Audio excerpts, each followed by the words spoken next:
What is going on, guys? So we are returning back to this 2008 Honda CRV, trying to figure out exactly what was going on, and my buddy and I are out here taking a look at it. That's copyright. Yeah. But we found out we got a little intake tube. Might have to order it because it's cracked. Yeah. But we got to see if it's available anywhere. If not, then we might have to order it. But we took all 4 cylinders out. In fact, the customer said that it will crank over, but it will not start. So we took cylinder 4 out. You can see that it's got some cracking, so I'm not going to trust much with this. So I'm going to get with the customer, see if he's willing to pay for a new coil right there. And this one, cylinder 2, looks like a brand new coil, but you can see that it's shorted out right here. Yeah. But other than that, the others, cylinders 1 and 2, or 1 and 3, look pretty good. But we did get the vehicle to crank over and start, but it was shocking my buddy out. Yeah. Like crazy. It's giving off some real discharge because of that. Yeah, that's really bad.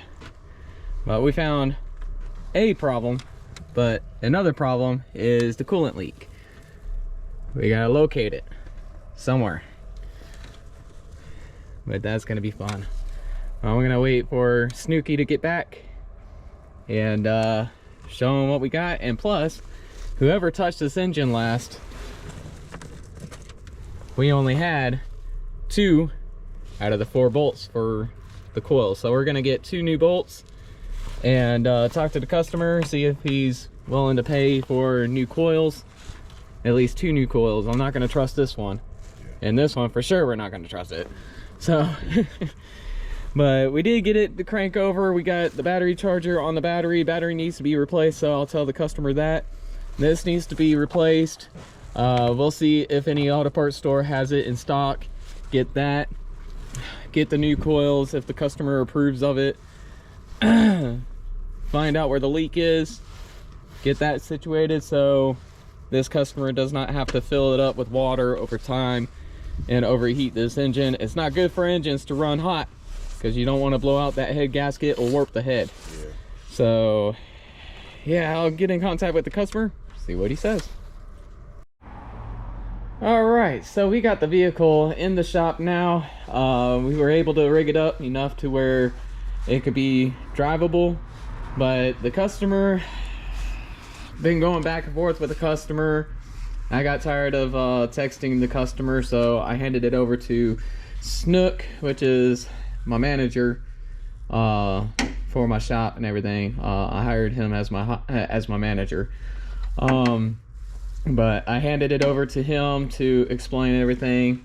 We are going to get two bolts to go to the coil packs here. The customer decided to order the coil packs and we'll replace those, and he said it's on order, it should be here by Wednesday.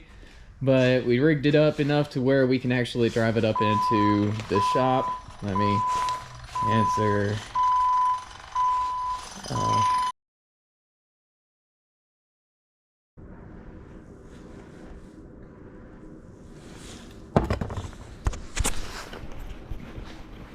all right, so I'm gonna go ahead and continue with the repair. All right, light. I need light. So, talking to the customer did say to go ahead and replace the O2 sensor. That's gonna be the upstream bank 1 sensor, or sensor 1 O2 sensor. Get that changed out. He ordered the coil packs. We're gonna replace all 4 of them. That way we can get the engine running good enough for us to further diagnose the coolant leak. It's still kind of leaking down here, but I'm still getting a lot of leakage under there. That's not good. But there is still a lot of oil saturation down there. I told him to I'm gonna further diagnose it. We are gonna do an oil change on this. I'm not gonna film that part, but I might film that part because might never know how much sludge is in this engine. He said that he just keeps adding oil and doesn't seem necessary to change the oil. So, oh, it's so nasty under here, if you guys can see that. So nasty. But we're gonna go ahead and change out that sensor. Oh, oil all over my freaking floor. So, you got two sensors here. You got the bank, or sensor 2 right here. You got the sensor 1 right up front. So we're gonna change out that sensor there. So we'll get that changed out real quick. I'll show you guys about changing that out. It's on a little metal clip, so we're gonna have to get that off the metal clip, change that out. So let me change my mount for my GoPro. And get you all set up.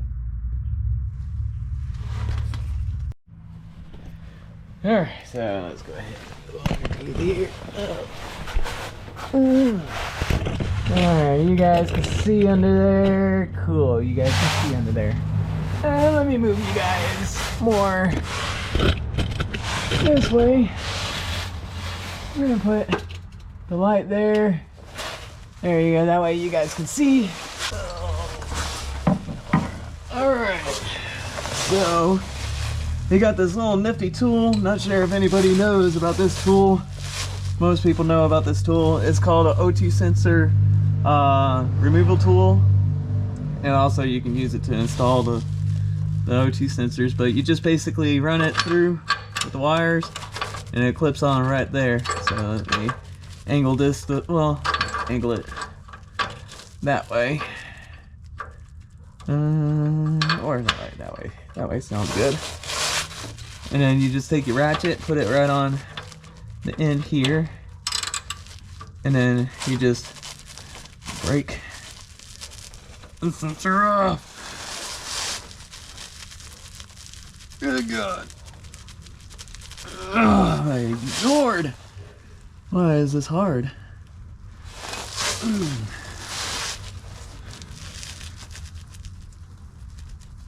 Oh, there you go. Alright, break that loose. The clip is broken on this thing. So it'll just disconnect right up here. And the wire just comes right out right there. Oh, it's so caked in oil, it's so nasty. Oh Lord. So I'll just get this O2 sensor out. Looks pretty burnt up a little bit, but it is caked in oil. So nasty. So we'll just get that out, get the new one in. So let me get the other one. I don't care. And also, when I get done with this recording, I gotta talk to you. Not me. Yeah. About what? About the customer. What about? Let's thread this thing in. Hey, what are you doing? Get your ass from under there. Huh? Recording. I'm recording.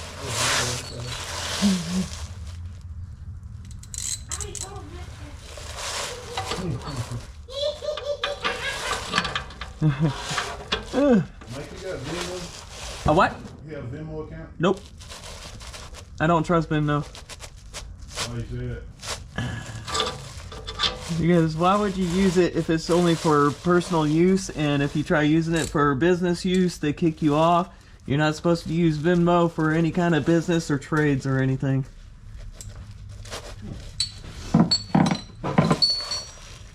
I mean, you can use like Cash App though, right? Yeah, but Cash App is way better than Venmo. This wire is too dang long. I keep it just like that. Alright. I'll go into it.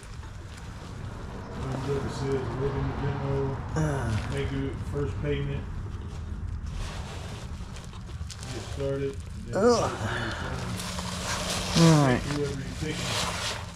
Yeah. say U, just click U. Uh, And there it is. I reckon that'd be alright. But it is in there. Put one in like. So we got one of the problems. We'll just wait until the coil packs come back or come in. We'll get those replaced. Then we'll further diagnose this vehicle as it's sitting here at the shop. So we'll be back in a little bit. Alright guys, so we are back on this Honda CRV. Got the parts that the customer supplied me and what to install on this vehicle. I'll have a quick intermission at the end of the video once I conclude everything that I'm going to be doing on this vehicle, what the customer wanted me to do. So we got all 4 new coils that are already in, so we're going to go ahead and disconnect these coils. They don't have the little pins or little clips in them because these things are always typical of breaking. So we're just going to disconnect, move them out of the way. This one's got duct tape all over it, so odds are they messed up the clip or the connector. So we got that out of the way, so we're gonna get these 4 coils out. See if I could do all this with one hand.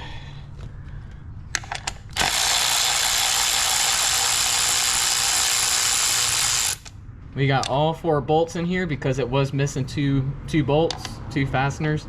So we got all 4 brand new ones.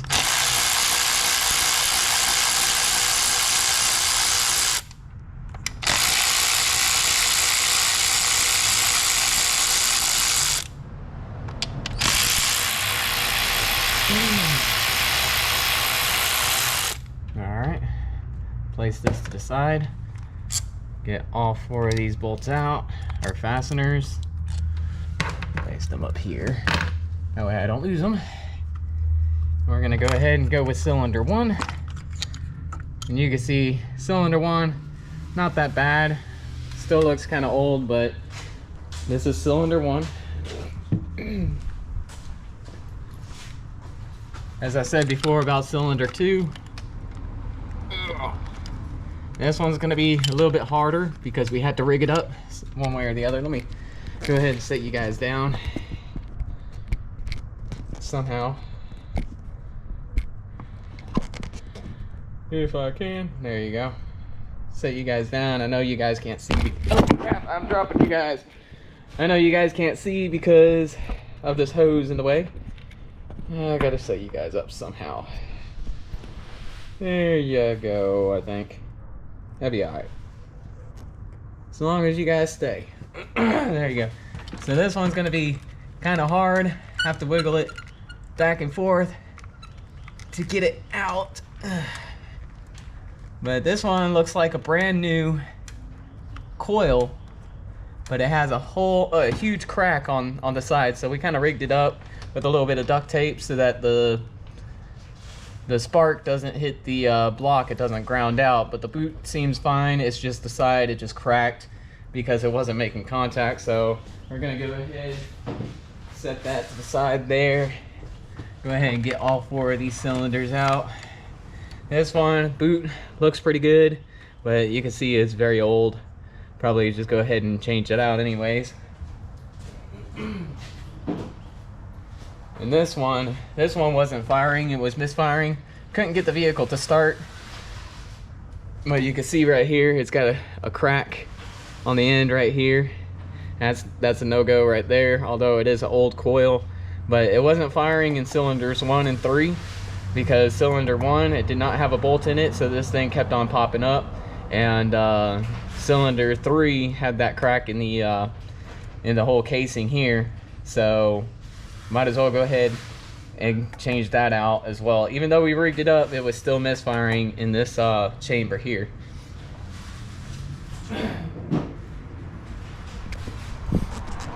So we got all 4 new coils, all 4 ready to go.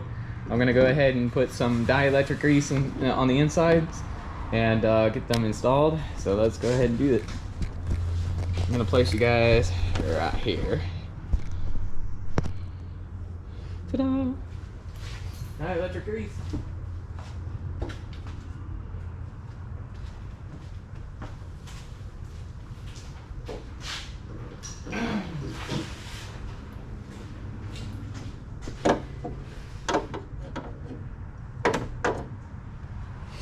All right, so a little bit of dielectric grease to go in there. Not too terribly much, but just enough. Let's get them seated in place. There you go. Next one going in. A little bit of dielectric grease in there. The dielectric grease is supposed to help it from sparking out from the boot. Also keeps the boot well lubricated from cracking, which is great. A little bit of dielectric grease on there.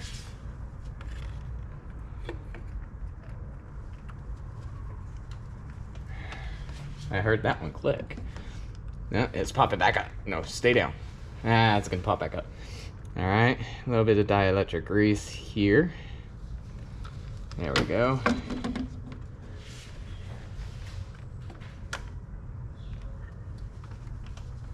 And then I'm just gonna take the bolts and just run them down into the hole.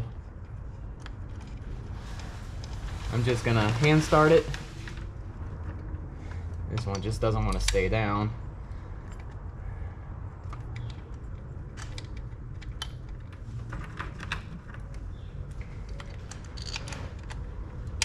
There you go. Get that looking good. I know you guys can't see. And it's because I'm trying to, I wish I could do it with one hand, but I gotta use one hand to twist and one hand to bolt in. Let me move this dielectric grease out of the way. There we go. And I'll just go ahead and get my ratchet here. Go ahead and get this all screwed down.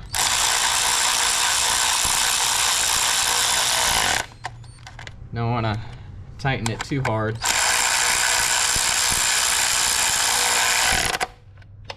There you go.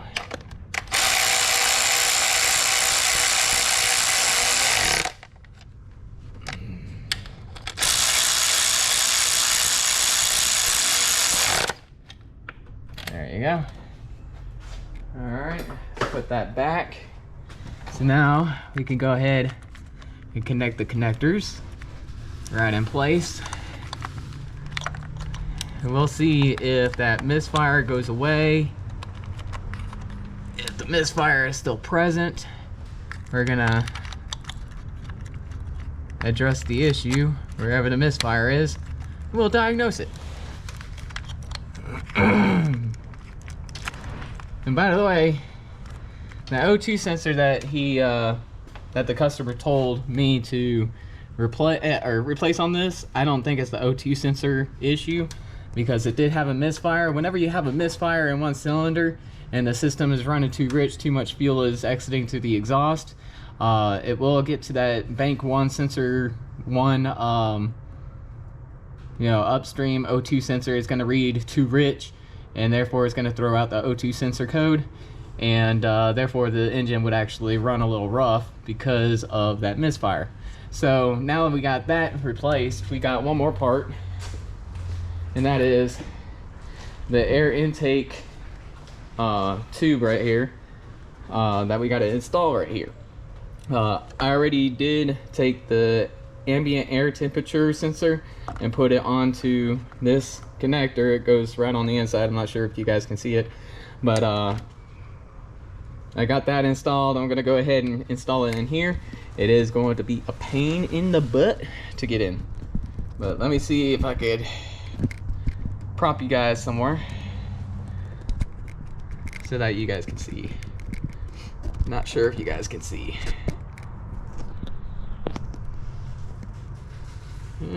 Stay here. All right, now, yeah, you guys can see. All right. So this one's kind of easy. Kinda. If I have the right socket. All right, I had to switch my my socket over to an 8mm. Yeah, 8mm. Get this kind of squoze into place one way or the other. Battery, move out of my way. And we're gonna go ahead, get it onto the intake or throttle body. There we go. Almost. Dang, sensor's in my way. Hold on. We're gonna do this. Take this clip out. Take this clip out. Move these out of my way. That way I have more seeing room. I probably need more illumination over here.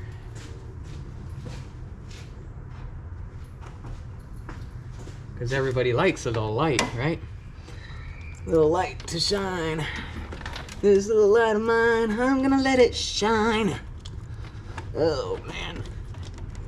And this is actually one of the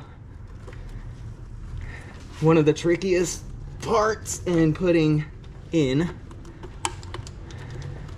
Unless I just go ahead, remove the air box real quick.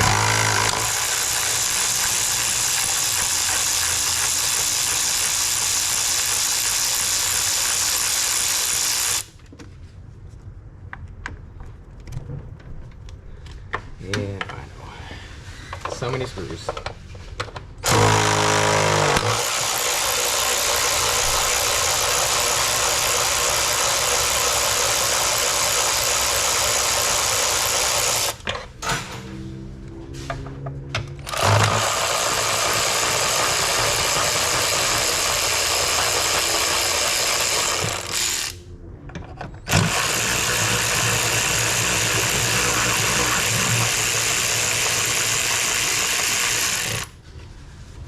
Should be one more, right? Yeah, one more.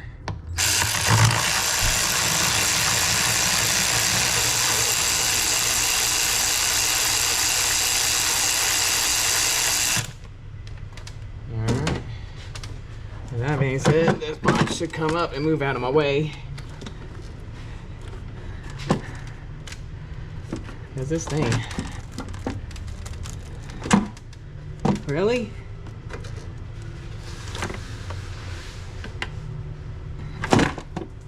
Oh, okay, he does. I was about to say, doesn't he have an air filter installed? The answer is yes, he does have an air filter. I was about to say, like, where's the air filter? Oh, wait, don't you want to go in? By the way, this customer, he told me it was a 2008 Honda CRV, but turns out it was not a Honda CRV.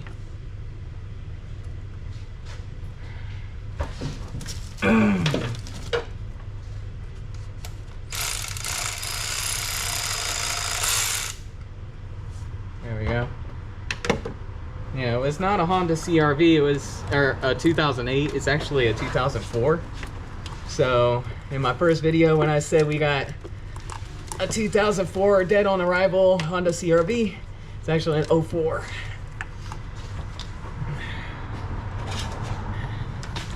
This thing just does not want to go on. I got an idea. Lubrication.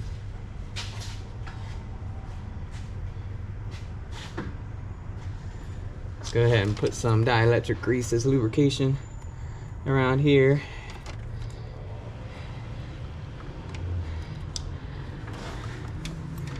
That way, it'll slide easier. A lot easier. Do intake air hose.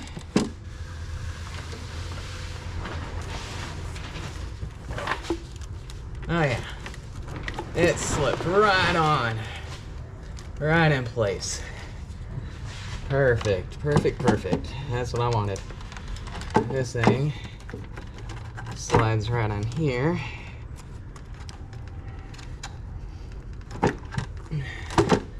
probably need dielectric grease on this too. Yeah, looks like it. I'm gonna put some dielectric grease on that, lubricate it a little bit.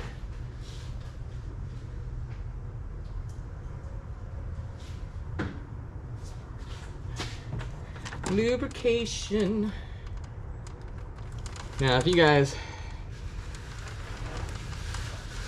are freaking out because I'm using dielectric grease to lubricate this and freaking out, this is actually a good trick for all mechanics out there that are trying to get certain fittings and hosing components on or whatever installing.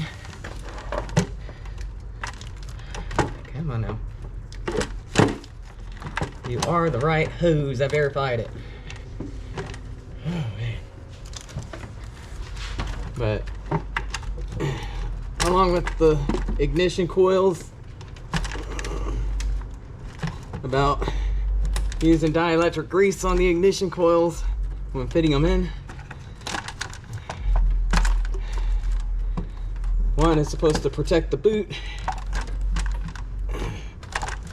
Ugh, dang, you don't want to go in. Do I need it more out? Probably.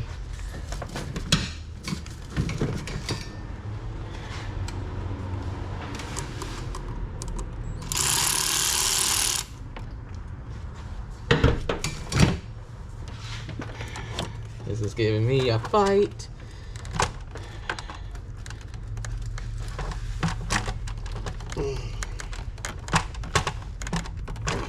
There, oh, almost. You know what? I got an idea. I'll be right back.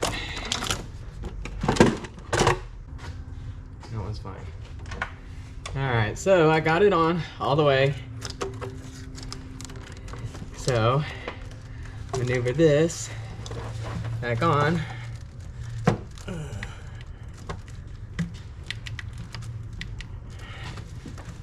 If it'll go back on. Oh. Got my lubrication. Be on my side. Dang. This thing just wants to put up a fight.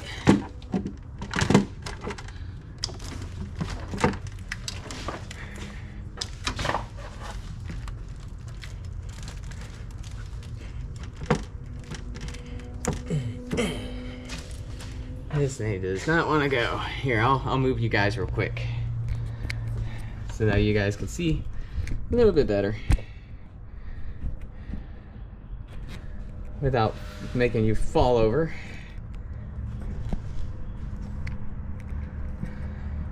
And you guys are gonna fall over. There you go. So I need this on here.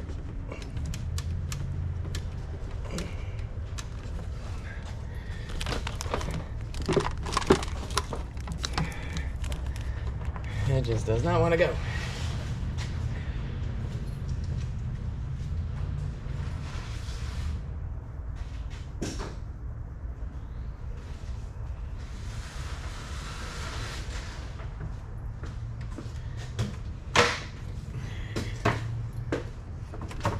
Give me a little bit more power.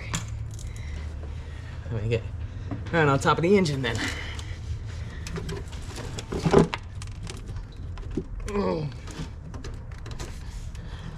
You are going on.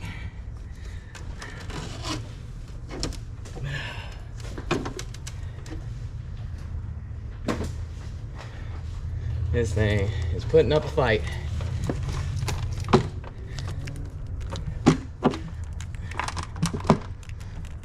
It keeps slipping from the bottom. I don't want it slipping from the bottom. Come on. Dang it. Alright, I know this clamp is probably the reason. The clamp's probably too clamped. There we go, yeah. That's the reason. Alright. Go ahead and tighten that one down. Hopefully without a fight.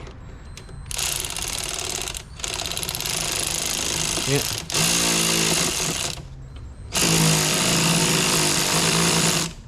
All right. That one is in there. Now, move you guys again so that you can see what all I'm doing. Actually, I'll just keep you guys here. I'm gonna go ahead and install this hose back in. Get this connector, little hose in place. Get this air box lined up in its home. I'm gonna have to put you guys down again. Hang out right there. There we go. Now I could just take a ratchet.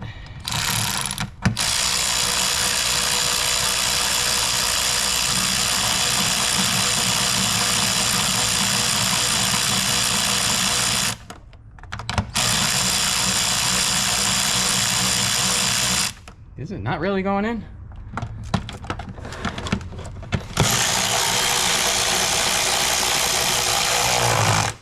That one is. I know you guys can't see. That one's in. And it's way back there. You guys probably can't see back there. Yeah, it's back there.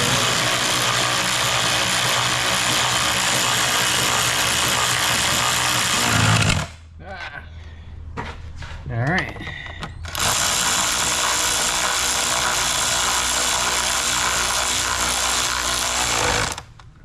That one's going in.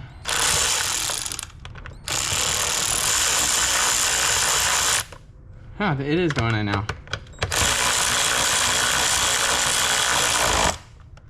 All right. So we're gonna go ahead and put these connectors back in. This one, voila. This one around there, please. That one in there. Got this hose over here. That hose clamps down there. Ambient air intake temperature sensor. All right, so voila, everything's back together. Had to take the intake off to take a look at the water leak or coolant leak. Video? Oh, okay. Yeah, my bad. All right, you can stop blowing now. Yeah.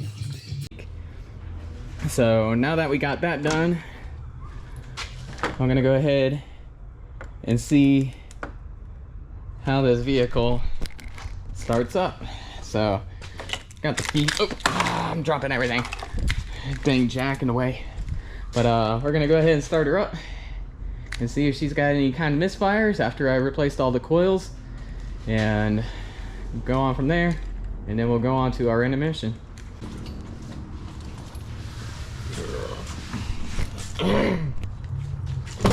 All right, so let's go in here. Hopefully it's got battery, enough battery.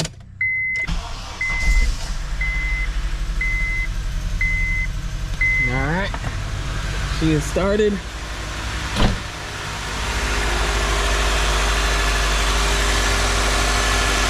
Perfect, she is purring.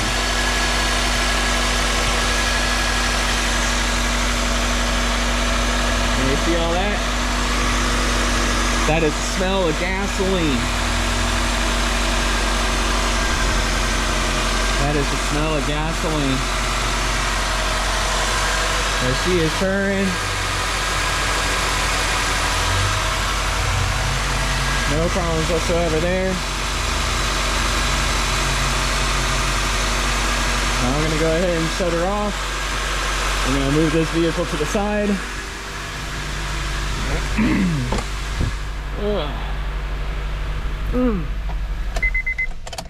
All right. So she is started.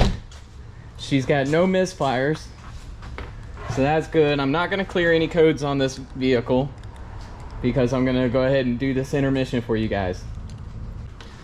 Alright, so that's the end of this video here for this 2004 Honda CRV that we worked on. We've been going back and forth with this customer for about a week now about his vehicle.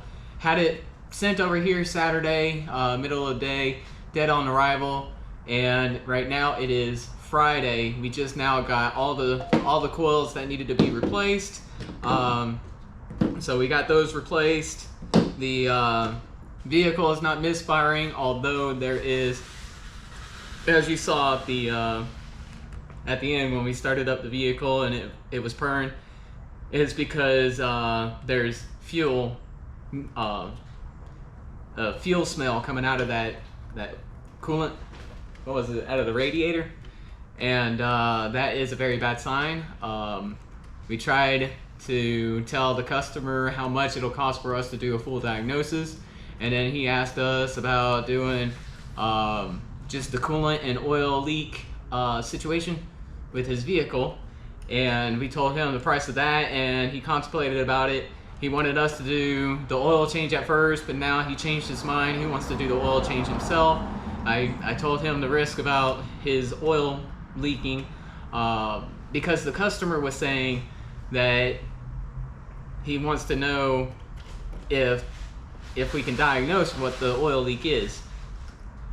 He said, I'll just keep adding oil if I keep running low, and I'm like, look man, you keep adding in new oil with old oil, and right now that oil is sludging up. So I told him he's got to get an oil change, and if he just keeps doing what he's doing, he's going to sludge up that engine, and that engine is going to be basically gone. It's going to go away.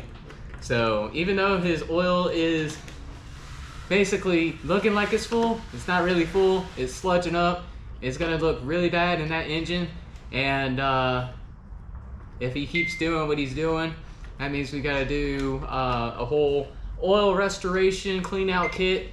We got to put some solution in there to break down all that sludge, which may take some time. That means that we'll have to put try draining out as much sludge as possible, try cleaning out as much sludge, which we cannot do because we have to take the whole front cross member off and drop the whole front suspension, everything from there.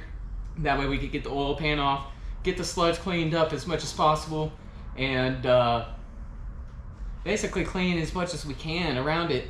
Or else, if we don't do that, we put the solution in, try breaking down all that sludge, and it might kill the engine. Don't want to do that, but I believe this customer is going to blow this engine either way. At the end, when you saw that kind of white smoke coming out of the radiator, that means that there is a blown head gasket. And with the blown head gasket, all that gas, all that fuel is going into the coolant system, and it is going right out the radiator. It's going to build up in pressure. He wanted us to diagnose why there is a coolant leak.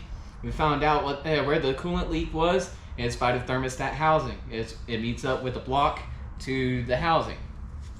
We told him about where it's leaking from, and we gave him a price of how much it'll cost for us to replace that gasket. And he was like, oh no, I don't want to do it for that much and everything. I looked online, it shouldn't be too hard doing it. It's like, yeah, it is very hard to get to it if you have the right tools. It's like special tools that you use to get it changed out, which we do not have certain tools. That video that he sent us, the person in that video was using a skinnier electric ratchet, and I don't have a skinnier ratchet, electric ratchet. So I mean, I don't know. I'm lost for words. So he said that he's gonna drive off with this vehicle without fixing that gasket. That's number one thing. That's gonna be a big problem, because the more he drives on that you know, with that leak and everything, he said he's just gonna keep on putting coolant in there when it gets low, and with him overheating that engine, it's gonna warp that head. It's going to either warp the head, crack the head, or make that head gasket even worse. The reason why the gasket for the that housing has blown is because of too much pressure in the water line, or in the coolant system, that it blew out that thermostat housing gasket. So I don't know why he wants to go ahead and just ride it off with that. Just keep adding oil, because I thought we were going to do an oil change. I guess he doesn't want to do the oil change. So we're just going to leave it alone from there. Let this customer kill this engine. It is a very nice engine. I would hate to see this engine blow up, because out of everything, all the work that needs to be done, you're talking about between $800 to like $1,000 worth of repairs right here. And I gave him a good price at what I said about diagnosing what's going on with this vehicle. I already know where the oil leak is. I know where the coolant leak is.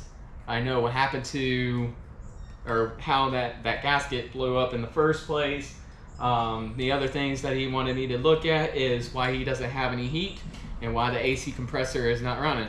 Has extra diagnostic fees for that. But if he had that certain set price, which around here the minimum is like $175 for a full-on diagnosis. But since we can't do a full-on diagnosis because of the main problem, the misfires, oil leaking, and coolant leaking, cannot sit there and do a full diagnosis of everything. But I can tell you 100% that because there is a coolant leak, that coolant is not going to go to the upper hose to go into the, what do you call it, the heater core inside the vehicle to give you heat. Although it is warming up outside, so you probably don't need to have heat going unless you're cold natured and everything. You gotta have some heat all the time, but might as well go ahead and put on an Eskimo jacket and just ride it out. But other than that, he's gonna overheat that engine. He's gonna warp that head. He's gonna make that head gasket even worse. The oil leaks are not gonna go away. It needs a timing cover gasket replacement. It needs a whole thermostat housing gasket replacement. Don't know about the AC compressor. Don't know about the heat, because I can't fully diagnose anything. But you know what? I got the old O2 sensor. He wanted me to replace that, but I don't think it's that O2 sensor because of that head gasket leak, and also with that misfire, that's also throwing out the O2 sensor code. So that's basically it for this video.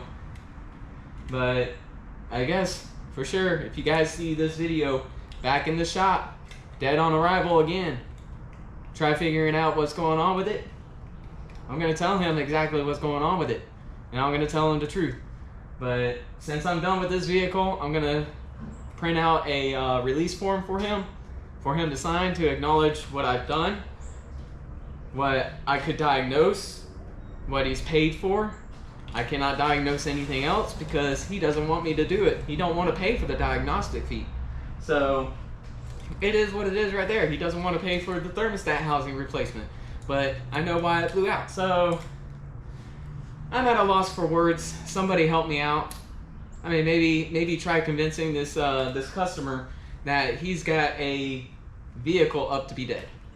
So I mean, it's a RIP vehicle. So if he blows up that engine or totals out this vehicle one way or the other, whatever the case may be, odds are I'll give him $200 for the vehicle. Hopefully we can recondition that whole vehicle. Maybe we can have a engine rebuild video. We'll have this whole area that you're basically sitting on, and we'll just take this whole engine out, place it over here. We'll just push this vehicle out of the way and tear down the engine, figure out if there's any extra damage to the vehicle, clean it up as much as possible, rebuild it if we can, and hopefully get this vehicle back up on the road. It's a very nice vehicle with a very good engine.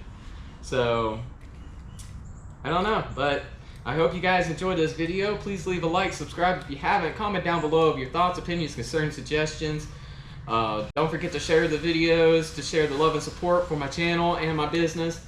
And as always, y'all have a great day, and God bless.